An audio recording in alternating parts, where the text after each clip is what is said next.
United States, country in North America, a federal republic of 50 states. Besides the 48 conterminous states that occupy the middle latitudes of the continent, the United States includes the state of Alaska, at the northwestern extreme of North America, and the island state of Hawaii, in the mid-Pacific Ocean.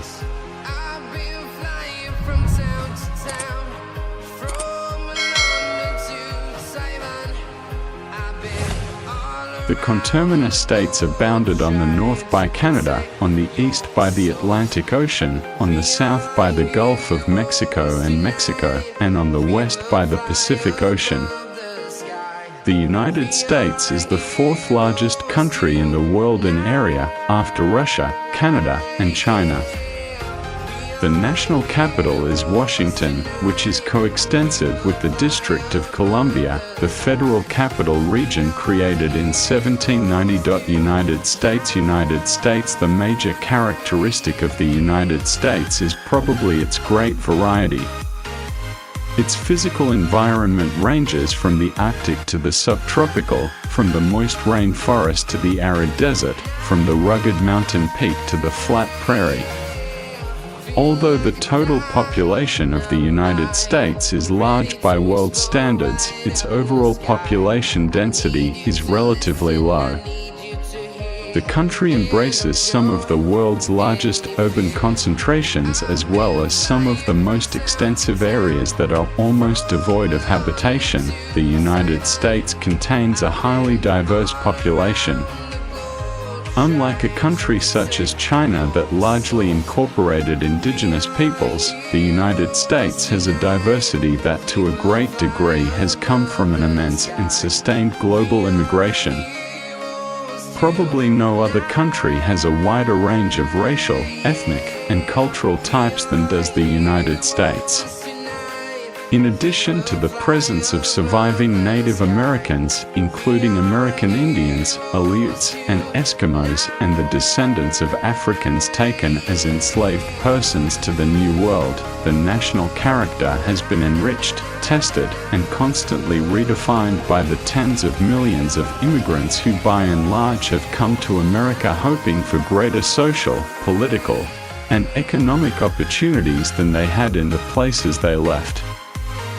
It should be noted that although the terms America and Americans are often used as synonyms for the United States and its citizens, respectively, they are also used in a broader sense for North, South, and Central America collectively and their citizens. The United States is the world's greatest economic power, measured in terms of gross domestic product, GDP. The nation's wealth is partly a reflection of its rich natural resources and its enormous agricultural output, but it owes more to the country's highly developed industry. Despite its relative economic self-sufficiency in many areas, the United States is the most important single factor in world trade by virtue of the sheer size of its economy. Its exports and imports represent major proportions of the world total. The United States also impinges on the global economy as a source of and as a destination for investment capital. The country continues to sustain an economic life that is more diversified than any other on Earth, providing the majority of its people with one of the world's highest standards of living. The United States is relatively young by world standards, being less than 250 years old. It achieved its current size only in the mid-20th century. America was the first of the European colonies to separate successfully from its motherland, and it was the first nation to be established on the premise that sovereignty rests with its citizens and not with the government. In its first century and a half, the country was mainly preoccupied with its own territorial expansion and economic growth and with social debates that ultimately led to civil war and a healing period that is still not complete. In the 20th century, the United States emerged as a world power, and since World War II it has been one of the preeminent powers. It has not accepted this mantle easily nor always carried it willingly. The principles and ideals of its founders have been tested by the pressures and exigencies of its dominant status. The United States still offers its residents opportunities for unparalleled personal advancement and wealth.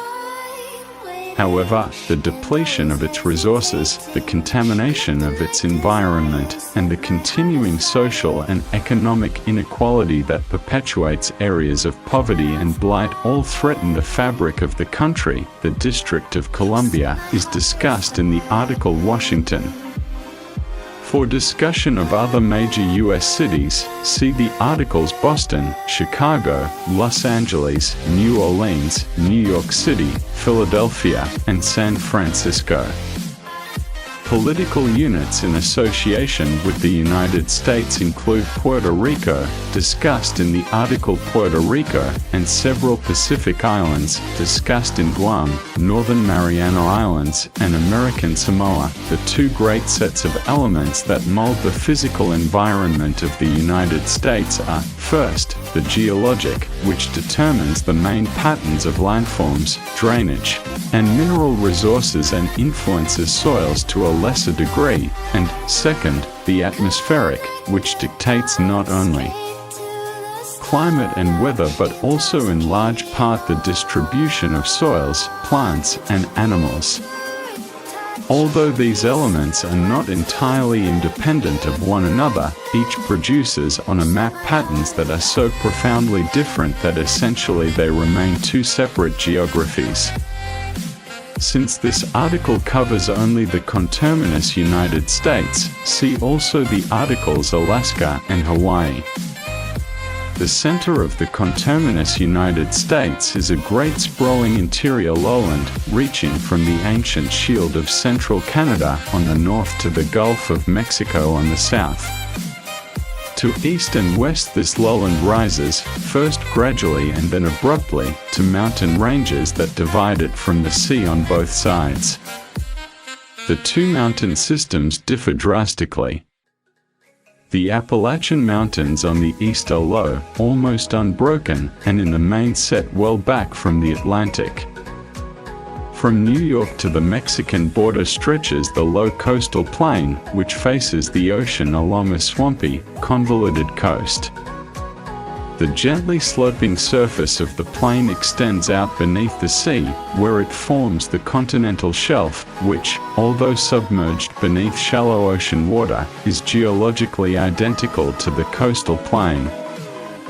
Southward the plain grows wider, swinging westward in Georgia and Alabama to truncate the Appalachians along their southern extremity and separate the interior lowland from the Gulf. West of the central lowland is the mighty Cordillera, part of a global mountain system that rings the Pacific Basin.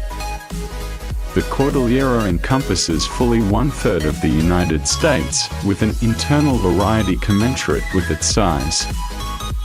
At its eastern margin lie the Rocky Mountains, a high, diverse, and discontinuous chain that stretches all the way from New Mexico to the Canadian border.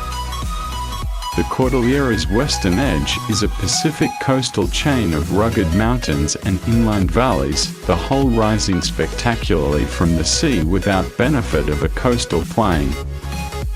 Pent between the Rockies and the Pacific chain is a vast intermontane complex of basins, plateaus, and isolated ranges so large and remarkable that they merit recognition as a region separate from the Cordillera itself. These regions, the interior lowlands and their upland fringes, the Appalachian Mountain System, the Atlantic Plain, the Western Cordillera, and the Western Intermontane region, are so various that they require further division into 24 major subregions or provinces. Andrew Jackson is supposed to have remarked that the United States begins at the Alleghenies, implying that only west of the mountains, in the isolation and freedom of the great interior lowlands, could people finally escape Old World influences.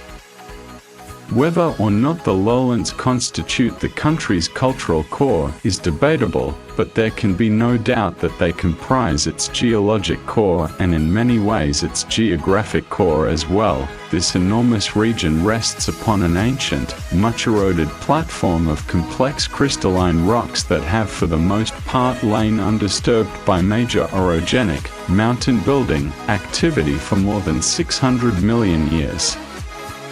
Over much of central Canada, these Precambrian rocks are exposed at the surface and form the continent's single largest topographical region, the formidable and ice-scoured Canadian Shield. In the United States, most of the crystalline platform is concealed under a deep blanket of sedimentary rocks.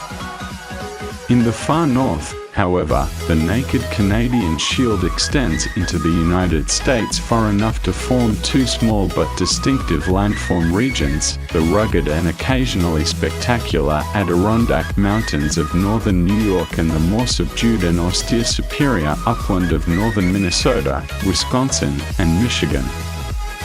As in the rest of the Shield, glacier have stripped soils away, strewn the surface with boulders and other debris, and obliterated pre-glacial drainage systems. Most attempts at farming in these areas have been abandoned, but the combination of a comparative wilderness in a northern climate, clear lakes, and whitewater streams has fostered the development of both regions as year-round outdoor recreation areas. Mineral wealth in the Superior Upland is legendary. Iron lies near the surface and close to the deepwater ports of the upper Great Lakes. Iron is mined both north and south of Lake Superior, but best known are the colossal deposits of Minnesota's Mesabi Range, for more than a century one of the world's richest and a vital element in America's rise to industrial power. In spite of depletion, the Minnesota and Michigan mines still yield a major proportion of the country's iron and a significant percentage of the world's supply. South of the Adirondack Mountains and the Superior Upland lies the boundary between crystalline and sedimentary rocks. Abruptly, everything is different. The core of this sedimentary region, the heartland of the United States, is th.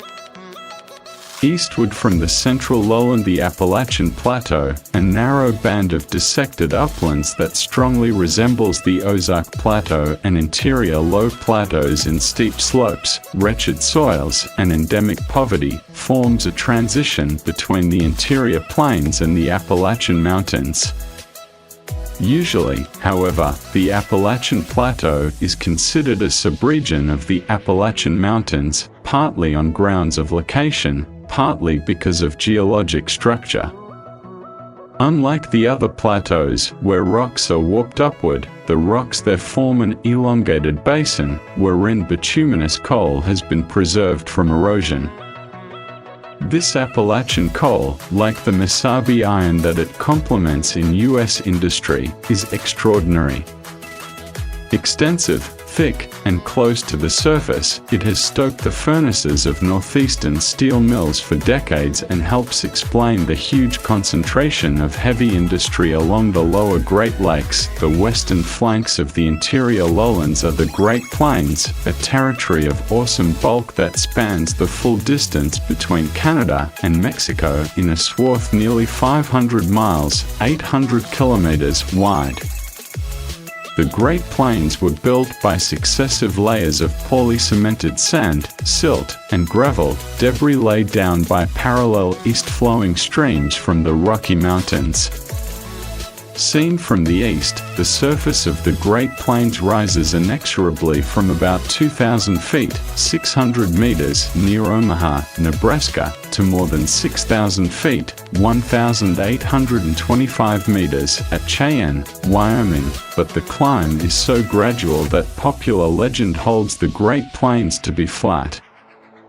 True flatness is rare, although the high plains of western Texas, Oklahoma, Kansas, and eastern Colorado come close.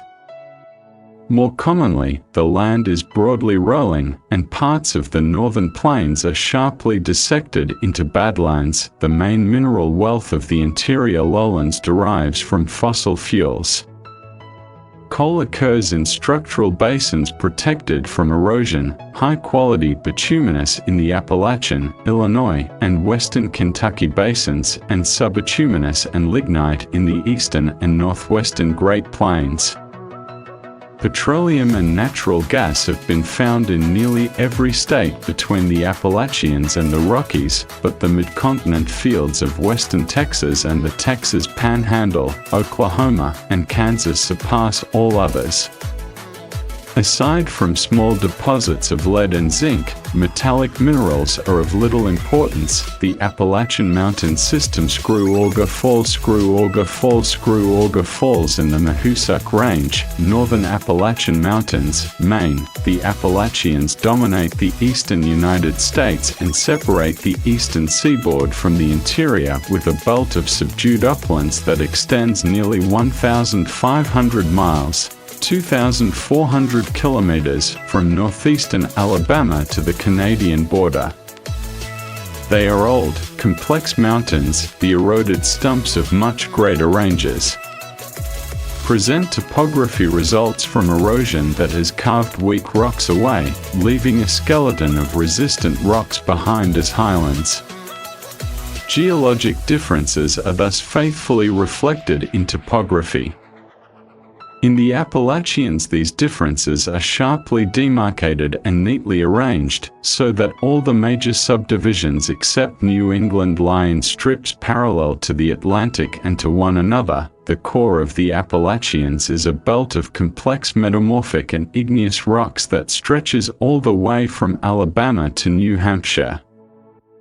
The western side of this belt forms the long slender rampart of the Blue Ridge Mountains, containing the highest elevations in the Appalachians: Mount Mitchell, North Carolina, 6,684 feet, 2,037 meters, and some of its most handsome mountain scenery.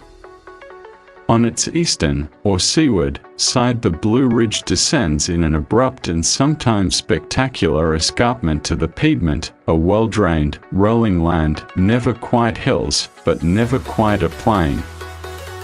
Before the settlement of the Midwest, the Piedmont was the most productive agricultural region in the United States, and several Pennsylvania counties still consistently report some of the highest farm yields per acre in the entire country. Ridge and Valley topography. Ridge and Valley topography. Ridge and Valley topography in the Appalachian Highlands, near Bristol, Tennessee, U.S. west of the crystalline zone. Away from the axis of primary geologic deformation, sedimentary rocks have escaped metamorphism but are compressed into tight folds. Erosion has carved the upturned edges of these folded rocks into the remarkable ridge and valley country of the western Appalachians. Long linear ridges characteristically stand about 1,000 feet, 300 meters, from base to crest and run for tens of miles, paralleled by broad open valleys of comparable length. In Pennsylvania, ridges run unbroken for great distances, occasionally turning abruptly in a zigzag pattern. By contrast, the southern ridges are broken by faults and form short, parallel segments that are lined up like magnetized iron filings. By far the largest valley and one of the most important routes in North America is the Great Valley, an extraordinary trench of shale and limestone that runs nearly the entire length of the Appalachians. It provides a lowland passage from the Middle Hudson Valley to Harrisburg, Pennsylvania, and on southward, where it forms the Shenandoah and Cumberland Valleys, and has been one of the main paths through the Appalachians since pioneer times. In New England it is floored with slates and marbles and forms the Valley of Vermont, one of the few fertile areas in an otherwise mountainous region. Topography much like that of the Ridge and Valley is found in the Ouachita Mountains of western Arkansas and eastern Oklahoma, an area generally thought to be a detached continuation of Appalachian geologic structure.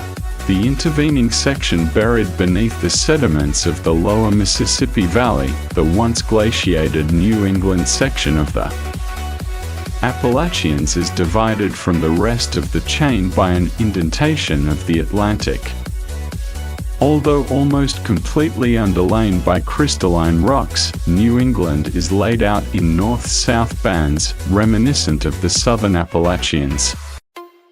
The rolling, rocky hills of southeastern New England are not dissimilar to the Piedmont, while, farther northwest, the rugged and lofty White Mountains are a New England analog to the Blue